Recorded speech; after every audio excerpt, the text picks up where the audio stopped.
Inter state council article 263ல கொடுத்துருக்காங்க. Inter state council அப்படின்றது என்னன்னா, இது ஒரு கான்ஸ்டிடியூஷனல் பாடி. இந்தியன் கான்ஸ்டிடியூஷன்ல ஆர்டிகல் 263ல கொடுத்துருக்காங்க. சென்ட்ரல் கவர்மெண்ட்டுக்கும் ஸ்டேட் கவர்மெண்ட்டுக்கும் அடிக்கடி பிரச்சனை ஏற்படும். ஒரு ஸ்டேட்டுக்கும் இன்னொரு ஸ்டேட்டுக்கும் இடையில தண்ணி பிரச்சனை இல்லை வேற ஏதாவது பிரச்சனை தொடர்ந்து ஏற்பட்டுக்கிட்டே இருக்கும். அந்த பிரச்சனைகளை எல்லாம் களைந்து சுமூகமா நம்ம இருக்கிறதுக்காக கொண்டு வரப்பட்ட அமைப்பு தான் இன்டர் ஸ்டேட் கவுன்சில்னு சொல்றாங்க. இது எதுக்காக அப்படின்னா, பிரச்சனைகளை சரி பண்ணி மியூச்சுவல் இன்ட்ரெஸ்டுக்காக நம்ம செயல்படுறது. எதுக்காக இது அமைக்கப்பட்டது? Disputes between states, Tamil Nadu Karnataka, Tamil Nadu Kerala, இந்த மாதிரி ஒரு ஸ்டேட்டுக்கும் இன்னொரு ஸ்டேட்டுக்கும் மத்தியில் இருக்கக்கூடிய பிரச்சனையை ரிசால்வ் பண்றதுக்காக. இல்லைன்னா மல்டிபிள் ஸ்டேட்ஸ், இப்போ தமிழ்நாடு, கர்நாடகா, கேரளா, இது மூணும் சென்ட்ரல் கவர்மெண்ட் கொண்டு வர ஏதோ ஒரு பாலிசிக்கு அகைன்ஸ்டா இருக்கு அப்படின்ற சமயத்துல இதை சரி பண்றது. ஸ்டேட்ஸ் எல்லாம் ஒரு பக்கம், சென்ட்ரல் ஒரு பக்கம் இருக்குதுன்னா இதை சரி பண்றதுக்கு, பாலிசியை கோஆர்டினேட் பண்றது, இந்த மாதிரியான விஷயங்களை சுமூகமா அமைக்கிறதுக்காக தான் இந்த அமைப்பு கொண்டு வரப்பட்டது. இதுல யார் யார் இருப்பாங்கன்னா, பிரைம் மினிஸ்டர் தான் இந்த இன்டர் ஸ்டேட் கவுன்சிலோட சேர்மேனா இருப்பாரு. இதுல மெம்பர்ஸ் யார் யார் இருப்பாங்கன்னா, எல்லா ஸ்டேட்டோட சீஃப் மினிஸ்டரும் மெம்பரா இருப்பாங்க. எல்லா யூனியன் டெரிட்டரிஸோட சீஃப் மினிஸ்டரும் இதுல மெம்பரா இருப்பாங்க. ஸ்டேட்டோட சீஃப் மினிஸ்டரும் யூனியன் டெரிட்டரியோட சீஃப் மினிஸ்டரும். யூனியன் டெரிட்டரி நம்ம எடுத்துக்கிட்டோம்னா டெல்லி, பாண்டிச்சேரியோட சீஃப் மினிஸ்டரை சொல்றாங்க. ஏன்னா மற்ற இதுல எல்லாம் சீஃப் மினிஸ்டரே கிடையாது. இப்போ காஷ்மீருக்கு மட்டும் சீஃப் மினிஸ்டர் கொண்டு வந்திருக்காங்க. சரியா? அடுத்தது, ஏதாவது ஒரு ஸ்டேட்ல பிரசிடென்ட் ரூல் போட்டாங்கன்னா அந்த ஸ்டேட்ல சீஃப் மினிஸ்டருக்கு பதிலாக கவர்னர் போகலாம். இது இல்லாம கேபினட் மினிஸ்டர்ஸ், ஹோம் மினிஸ்டரோட சேர்த்து மொத்தமா 6 யூனியன் கேபினட் மினிஸ்டர்ஸ் இருப்பாங்க. இதுதான் இதோட காம்போசிஷன். யார் யார் இருப்பாங்கன்னு சொல்லியாச்சு. இந்த கூட்டத்தெல்லாம் ப்ராப்பரா நடத்துறதுக்கு ஒரு கமிட்டி தேவை. அதுதான் ஐஎஸ்சி ஸ்டாண்டிங் கமிட்டின்னு சொல்றாங்க. அந்த கமிட்டியில யார் இருப்பாங்க அப்படின்னா, ஹோம் மினிஸ்டர் இருப்பாரு, சீஃப் மினிஸ்டர், எல்லா சீஃப் மினிஸ்டரும் கிடையாது, முக்கியமான ஸ்டேட்டோட ஒரு 9 சீஃப் மினிஸ்டர் மட்டும் இருப்பாங்க. அடுத்து union cabinet ministers. Union cabinet ministers அப்படின்னா ஒரு 5 யூனியன் கேபினட் மினிஸ்டர்ஸ் டிபார்ட்மெண்ட் ரீதியா. அதுக்கப்புறம் அவங்களோட செக்ரட்டரிஸ், சில அடிஷனல் மெம்பர்ஸ், இவங்கெல்லாம் தான் இந்த கமிட்டியில இருப்பாங்க. எதுக்காக அப்படின்னா, இந்த ஐஎஸ்சி கவுன்சில் வந்து உட்கார்றாங்க அப்படின்னா அவங்களோட அஃபேர்ஸை ப்ராப்பரா ரெகுலேட் பண்றதுக்காக இந்த அமைப்பு இருக்கு. சரியா? அடுத்தது ஃபங்க்ஷன்ஸ் ஆஃப் ஐஎஸ்சி என்னன்னா, இவங்க பண்ற முக்கியமான ரோல் அட்வைசரி ரோல்.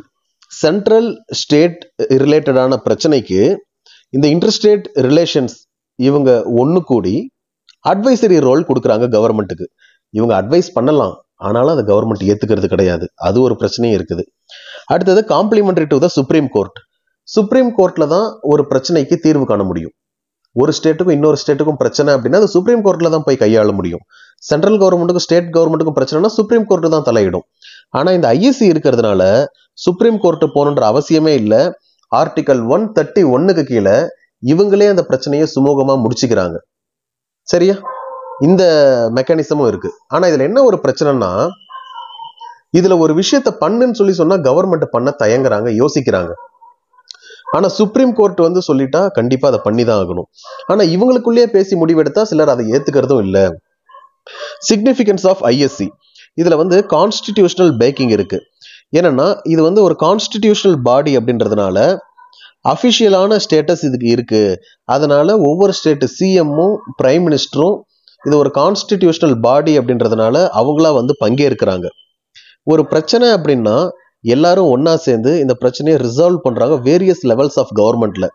அதாவது சென்ட்ரல் கவர்மெண்டா இருந்தாலும் சரி, ஸ்டேட் கவர்மெண்டா இருந்தாலும் சரி. இதனால கோஆபரேட்டிவ் ஃபெடரலிசம் வளருது. ஒரு டிஸ்பியூட் வந்து ரிசால்வ் பண்றதுக்கு ஒரு நல்ல இடமா இது அமைஞ்சிருக்கு ஸ்டேட்டுக்கும் சென்ட்ரலுக்கும் நடுவுல. அது இல்லாம டீசென்ட்ரலைஸ்டு டெசிஷன் மேக்கிங், ஒரு முடிவு எடுக்கிறதுக்கு முன்னாடி எல்லா கவர்மெண்ட் கிட்டையுமே கேட்டுட்டு முடிவு எடுக்கிறதுனால இவங்க அக்கௌண்டபிளா இருக்கிறாங்க. இதுல சில பிரச்சனைகளும் இருக்கு. என்னென்ன இஷ்யூஸ் இதுல இருக்குன்னு கேட்டா, இவங்க மீட் பண்ணி 12 வருஷம் ஆகுது. இப்ப ரீசெண்டா தான் மீட் பண்றாங்க. இவங்க அடிக்கடி மீட் பண்ணணும்னு எந்த விதமான ஆப்ளிகேஷன்ஸும் இல்லை. ஒரு ஸ்பெசிஃபைடு இன்டர்வல்குள்ள மீட் பண்ணணும்னு கிடையாது. இவங்களுக்கு எப்போ தோணுதோ அன்னைக்கு. ரெக்கமெண்டேஷன்ஸ் வந்து பைண்டிங்கே ஆகாது. அதே போல இது ஏதோ ஒரு டாக் ஷாப் மாதிரி வர்றாங்க, பேசுறாங்க, அவங்க பாட்டுக்கு போயிடுறாங்க. ஒரு எஃபெக்டிவான ஆக்ஷன் எடுக்கிறது கிடையாது. அப்படியே ஆக்ஷன் எடுத்தாலும் அதை ஃபாலோ பண்றது கிடையாதுன்னு சொல்றாங்க. இதுக்கான வே ஃபார்வர்டு என்னென்ன அப்படின்னு கேட்டா, இதை வந்து ஸ்ட்ரென்தன் பண்ணணும் ஐஎஸ்சியை.